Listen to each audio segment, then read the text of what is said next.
اللہ اللہ کرتا جا۔ تو صبر اور شکر دونوں نصف نصف اور آدھے آدھے ایمان ہے۔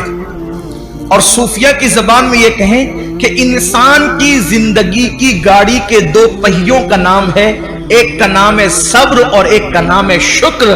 یہ گاڑی جنت کی پٹری پر چلتی ہے جس میں صبر اور شکر کے پہیے لگے ہوتے ہیں۔ اس لیے انسان کو جب مصیبت آئے تو صبر کرے، مانگے نہیں، آ جائے تو صبر کرے اور نعمت ملے تو شکر کرے۔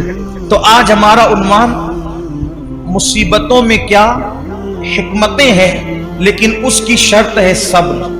آج ہم صبر پر گفتگو کریں گے، اور اگر آئندہ ہفتے اللہ نے توفیق اور زندگی دی تو پھر شکر پر، تاکہ دونوں پہیے ہمیں نصیب ہو جائے، صبر اور شکر۔ اللہ کے رسول علیہ السلام سے پوچھا گیا کہ یا رسول اللہ صلی اللہ علیہ وآلہ وسلم، اللہ مصیبتیں کس پر ڈالتا ہے، اللہ تکلیفیں کس پر ڈالتا ہے؟ تو میرے آقا علیہ السلام نے فرمایا سب سے بڑی آزمائش اور مصیبت اگر کسی پر آتی ہے تو وہ پہلے انبیاء کرام پر آتی ہے۔ انبیاء سے بڑھ کر کوئی مصیبت میں نہیں رہتا۔ ہم لوگ کسی پر مصیبت دیکھتے ہیں تو بولتے او یہ تو اس کو کیے کہ سزا مل رہی۔ اگر کسی کو کوڑ ہو جائے، کوئی کوڑی ہو جائے، کوڑ، کسی کو جزام ہو جائے، کوئی نابینا ہو جائے، اندھا ہو جائے، تو لوگ اس کے بارے میں مذہبی محفلوں میں بھی ڈسکس کرتے ہیں کہ اس کو اس کے کیے کی سزا مل رہی ہے۔ اللہ سے معافی مانگو نہ کہا کرو۔ اس کی وجہ یہ ہے اگر وہ مومن ہے اور کوڑی ہو گیا، جزامی ہو گیا، ہے مسلمان، تو اللہ تبارک و تعالیٰ ان لوگوں کو اس وقت جنت میں داخل فرمائے گا۔ ابھی تک لوگ قبروں سے کچھ اٹھے ہوں گے، کچھ اٹھنے والے ہوں گے، اس سے پہلے اللہ ان کو جنت میں داخل فرمائے گا۔ میں ابھی حدیث پڑھوں گا اس پر آپ کے سامنے۔ اس لیے کسی مسلمان کی تکلیف پر کوئی ڈسکس نہ کیا کریں، کسی مسلمان کی مصیبت پر کوئی، کچھ لوگ نابینا ہونے پر بھی کہ کوئی اندھا ہو گیا، اچھا تھا اندھا ہو گیا، اس پر مذاق اڑاتے ہیں۔ مذہبی حلقوں میں باضابطہ اسٹیجوں پر مذاق اڑایا گیا ان بزرگوں کا جن کو آخری عمر میں لمبی عمر ہونے کی وجہ سے یا ضعف ہونے کی وجہ سے آنکھوں کی بینائی چلی گئی تھی، کیا کیا ان کو نام دیے گئے۔ حالانکہ لوگ یہ بھول گئے کہ حبر الامہ، رئیس المفسرین سیدنا عبداللہ ابن عباس رضی اللہ تعالیٰ عنہ بھی آخری عمر میں نابینا ہو گئے تھے۔ لوگ کہتے ہیں اپنے کیے کی سزا بھگت رہے، میں کہتا ہوں ابن عباس نے کیا کیا تھا۔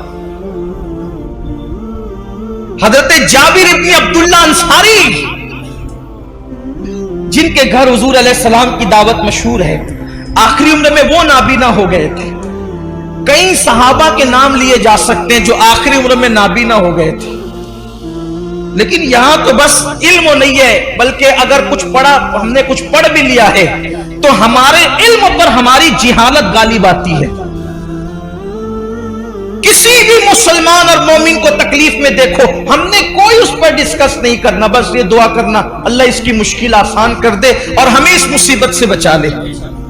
جو لوگ نابینا ہو جائیں اور مسلمان ہے، جو نابینا ہو جائیں مسلمان ہے، یا پیدائشی نابینا ہو یا بعد میں اندھے ہو جائیں بڑھاپے کی وجہ سے یا کسی مرض کی وجہ سے، کسی تکلیف کی وجہ سے، ان کے لیے بشارت یہ ہے کہ اوروں کے لیے اللہ تبارک و تعالیٰ کبھی کبھی تجلی فرمائے گا، یعنی کبھی کبھی پردے اٹھا کر کے ان کو اپنا دیدار کرائے گا۔ لیکن جو نابینا ہو گئے تھے، اللہ فرمائے گا میں نے تم سے آنکھیں چھین لی تھی اور تم نے اس پہ صبر کیا تھا، اب جب تک تم چاہتے رہو گے میں تمہیں دیدار عطا کرتا رہوں گا، جب تک چاہتے رہو گے میں تمہیں دیدار عطا، مگر شرط یہ ہے کہ وہ صبر کرے۔ دیکھو مصیبت آئے تو صبر شرط ہے۔ جو مصیبت میں واویلا کرے ناکام ہے، مصیبت میں شکوہ کرے ناکام ہے، مصیبت میں شکایت کرے ناکام ہے، لیکن جو صبر کرے، صبر اصل چیز ہے۔ صبر سارے انعامات اس وقت ملیں گے جب وہ صبر کرے۔ آقا علیہ السلام نے فرمایا سب سے زیادہ مصیبت نبیوں پر آتی ہے، پھر جو نبیوں سے قریب ہوتے ہیں ان پر آتی ہے، پھر جو ان سے قریب ہوتے ہیں ان پر آتی ہے۔ یعنی مصیبتیں ہیں کس کے لیے؟ بلکہ ایک حدیث پاک یہ بھی ہے، اللہ کے رسول علیہ السلام وضو کر رہے تھے، یہاں پر تھوڑا عشق رسول کا باب بھی کھلے گا، واہ ہوگا، عشق رسول کا باب بھی واہ ہوگا، اور ہم دیکھیں گے کہ ہم میں کون عاشق رسول ہیں۔ حضور علیہ السلام وضو فرما رہے تھے اور پانی حضور علیہ السلام کے وضو کا ڈھلان کی طرف بہ رہا تھا، وضو کا پانی ڈھلان کی طرف بہ رہا تھا۔ ایک صحابی تھے وہاں موجود، انہوں نے عرض کیا یا رسول اللہ صلی اللہ علیہ وآلہ وسلم، میں آپ سے عشق کرتا ہوں، محبت کرتا ہوں آپ سے۔ حضور نے فرمایا صلی اللہ علیہ وآلہ وسلم، کیا کہا تم نے؟ حضور میں آپ سے عشق کرتا ہوں۔ کریم آقا جس کے کان لال کرامت ہے، دور و نزدیک کے سننے والے وہ کان لال کرامت پہ لاکھوں سلام۔ حضور علیہ السلام نے تیسری بار پوچھا کیا کہا تم نے؟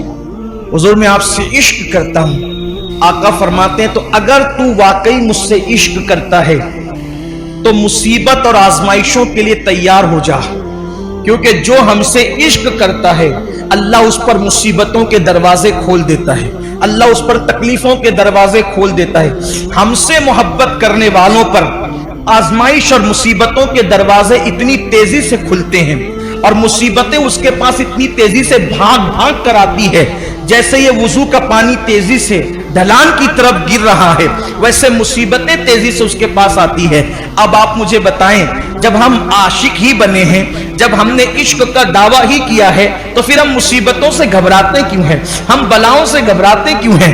اس لیے کہ مصیبتیں تو عاشقوں کے لیے ہے، مصیبتیں تو محبوب سے محبت کرنے والوں کے لیے۔ آپ دیکھیں جس کو ہم مشکل کشا کہتے ہیں، پوری زندگی مشکل میں گزری، جس کو ابن مشکل کشا کہتے ہیں، اے دل بگیر دامن سلطان اولیاء یعنی حسین ابن علی جان اولیاء، پھر ان کی مصیبتیں دیکھ لے، پھر سیدہ زینب پاک کی مصیبتیں دیکھ لے، پھر جناب غازی عباس کی مصیبتیں دیکھ لے، پھر اسی طریقے سے اونا محمد کی مصیبتیں دیکھ لے، پھر سیدہ سکینہ کی مصیبتیں دیکھ لے، اسی طریقے سے جو ہے اللہ اکبر سیدہ بی بی پاک سیدہ فاطمہ الزہرا کی ان کی خود کی مصیبتیں دیکھ لیں۔ ہمارے بزرگوں نے فرمایا 40 راتیں کسی پر ایسے گزر جائے، 40 راتیں کسی پر ایسے گزر جائے کہ اس پر کوئی مصیبت نہ آئے،